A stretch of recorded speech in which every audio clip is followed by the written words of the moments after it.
What is happening, YouTube? Welcome to this Mentorship Monday program. My name is Matt Faircloth. My company is called the DeRosa Group. I want to bring on my partner in crime, Mr. Justin Frazier, who's out on the road today. Hey. Cool. What's up, Tim? Hey, how's Matt. It going, Tim? Tell me in your own words what's going on and how can we help you today? I live here in Indiana in a duplex home. I've owned it for 11 years, and I'm looking to invest into another property. Also looking into possibly putting the house into an LLC, and I don't know if I should do that or when I should do it, and if it's possible to use the equity if it's in an LLC or not, how that might benefit me or not. Okay, got it. Certainly happy to help you. What's the property worth now? Okay, so you still owe $55K or you have $55K in equity? I owe 55 on it. I bought it for 120 11 years ago. Oh, I see. Okay, so you think you've got okay. Today's market might yield you a 75% loan to value, but I don't think it will.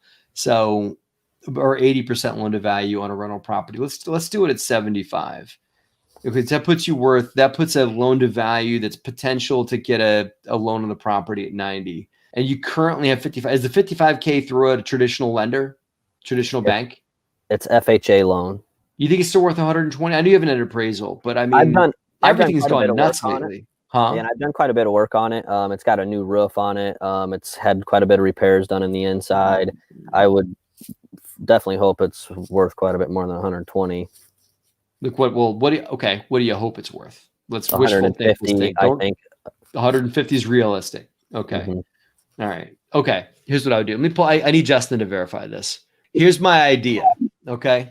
I say that Tim goes and gets a FHA backed PMI loaded up mortgage and does max cash out on it on a 95% LTV mortgage, which would yield him $87,000.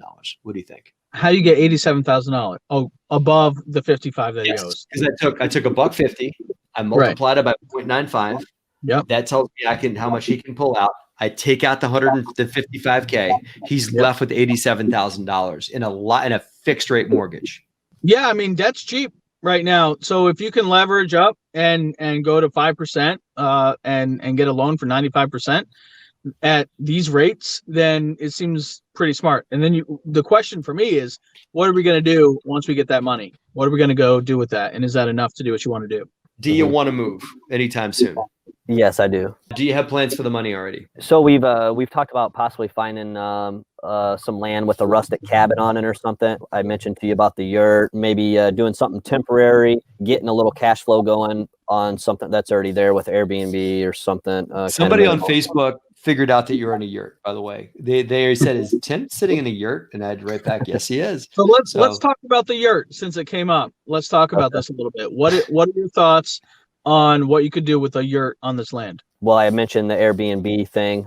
It could be a temporary place for us to stay while we're working the land and building a house, like something for us to stay in while we're going back and forth, because more than likely we wouldn't just move out there right away. We would go spend some time out there, come back to Indiana. I would work here, go out there, kind of a back and forth kind of thing for a little while, possibly is one option. There's the clean way to do it. And then there's the way to do it with the most money out. And when I say clean, I don't mean legal. I'm not telling you to do anything illegal or whatever. I'm just telling you this is a little easier. The easiest way to do what you want to do to get cash out is to refi that property in your own personal name on a 95% leveraged, FHA, PMI loaded up mortgage and pull the most out you can, which is about 87 grand. That's what I came up with. Now, because you want to move, either you would need to leave the property in your own personal name, which can get a little weird. I know I tout a lot on YouTube about like taking properties out of your personal name by refinancing it or doing a quick claim deed. I would not advise you to do quick claim deed and leave it in the LL. Quick claim deed it out of your personal name and hold it there long term. I wouldn't advise that. There are ways that you can hold the property into your personal name and still protect yourself. You could increase your insurance. You could set up an LLC and have that LLC be the landlord, to where Tim Schweizer is not the landlord. The LLC is the landlord. Does that make sense? So if there's a slip and fall, whatever, there's still an intermediary between you and the person, and it's not Tim Schweizer is the owner. You're the owner, but it's that LLC, ABC LLC, is who's on the lease with them. Does that make sense? Yes. Yeah. Yes, it does. That's max cash out. Okay. It's weird. It's a little funky. You're still legal, but I would not advise you to do the quick claim deed situation in this circumstance. Okay. Or you could do it, which is max coverage, but a lot less cash out. And that you're going to quick claim deed it now, then refinance it in the LLC, probably get a 5-year fixed rate mortgage, like 70 to 75% LTV, probably pull like 40 grand out of the house. But you'll get it clean. It'll be in the LLC.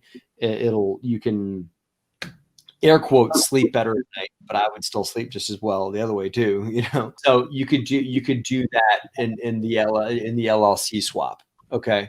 I could tell you that I would rather see you do max cash out at that and do the option one. That's what it's personally, if it were me, that's what I would do in that scenario.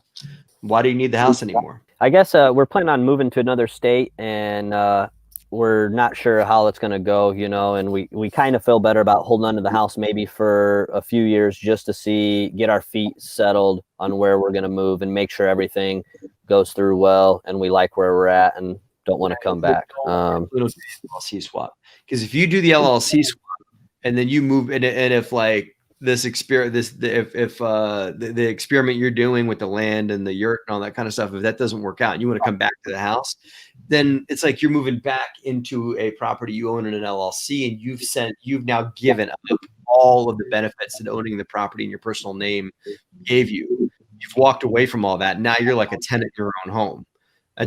That's not going to work out. So all the tax benefits, all that stuff all goes away. And then you have to like go move back out of the LLC. So certainly don't do the LLC idea. Okay. You can have that backdoor to back. And I get that. I mean, you're like, you're stretching the edge of comfort level here, and everything like that. So I get you want to have that backstop.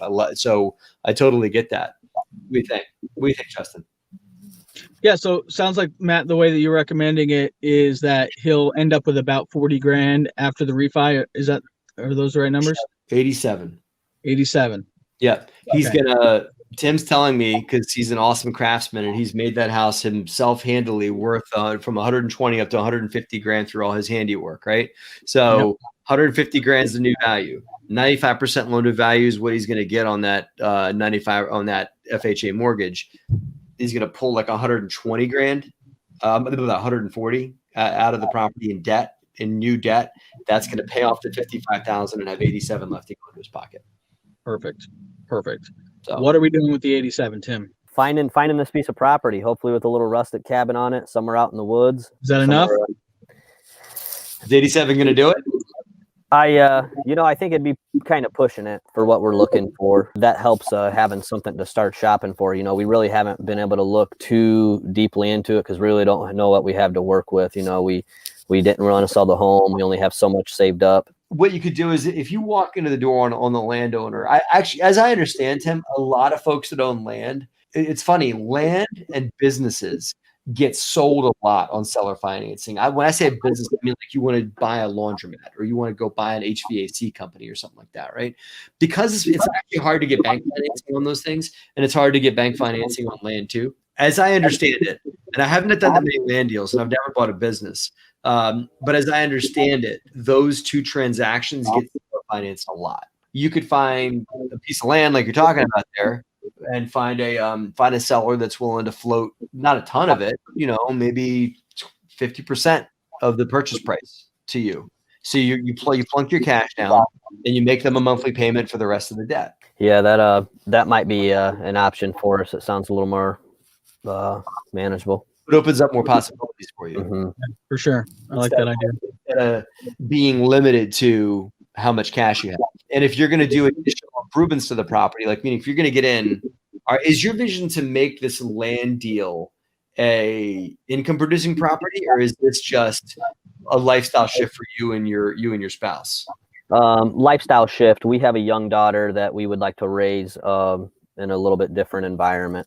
And so it's more about lifestyle change in the long term, eventually having a place where maybe we build some little cottages on the land, do bed and breakfast, Airbnb kind of stuff, have workshops kind of thing. But that's long term. The first several years is just getting our roots, getting our feet planted, and yeah. What I was going to say was I'm trying to figure your exit out of seller financing. If you're planning on working and generating other personal revenue when you're down there. Oh yeah. Yeah. Okay, good. So when you do that, like you could pay off the seller financing that way, or you could just add value to the point where, like, if you buy the land for 90, I don't know, I'll make it up, 120,000 for like probably 5 acres. That's probably about the right number for the rustic kind of look you're looking for, right? So let's say you get on and you build your homestead, and then down the road a piece, you build some other homesteads and some other yurts, and you lease those out or whatever. You could eventually refinance that whole thing once you show that you've got cash flow coming in from the other short-term rentals that you develop on the site, and that's your exit from the seller financing. Does it make sense? Yes. So you either pay it down, earn your way out of it, out of the debt, out of the seller financing debt, or you add value and build out that land to create value to it, or subdivide it, or whatever you're going to do to it, build out value and let that value add be what pays off the debt. Does that make sense? Mm-hmm. Yeah, I like that approach too. I think that's more of what we would lean towards. Yeah. Well, I would do the latter too, just because that's the way my brain works. But it's all about the deal. So I'm super curious how this ends up, man. So please keep us in the loop, and maybe me and Justin and our families will all come out and hang out with you guys in your yurts. Hey, there we go. And I love alternative living, man. I want to hear how it goes. If folks want to hear more about your journey or your yurts, man, I don't do this very often on Mentorship Monday, but I'll throw it out here. How do people get a hold of you if they want to hear more about what you're up to? Man, I'm not on Facebook. I don't have I bet you're not, man. You're not gonna be where you're going, man. You know? Yeah, I can throw out my email. If you're open to that, that's okay. Go for it. 00tswizer@gmail. The number 0, not the word 0. The number 00. You got it. All right. 00tswizer@gmail.com. Awesome. What part of the world are you looking ahead to? Where the woods meet the water, wherever that's at, man. Somewhere in the United States. All right. I would hope so. Okay. Let's meet some water. Love it. There are people doing what you're talking about exactly in Colorado, although it's cold there. So Yeah, that's all right. Makes a thin stick. Cold is okay? Oh yeah. Okay, good. All right. Well, I'm curious to see how you end up, brother. Tim, man, good luck. Keep us updated. I think you got a lot of different tools that Matt touched on here, and seller financing. If you can find that right deal, the deal will be right, the land will be right, everything will be in alignment. You'll know when it's time to pull the trigger. So good luck. Hey, thank you, Justin. Awesome. You got it, man. Good luck, Tim. Thanks for joining us for Mentorship Monday, brother. Take care. Thank you, Matt. Thanks for watching, guys, and have a great and profitable week.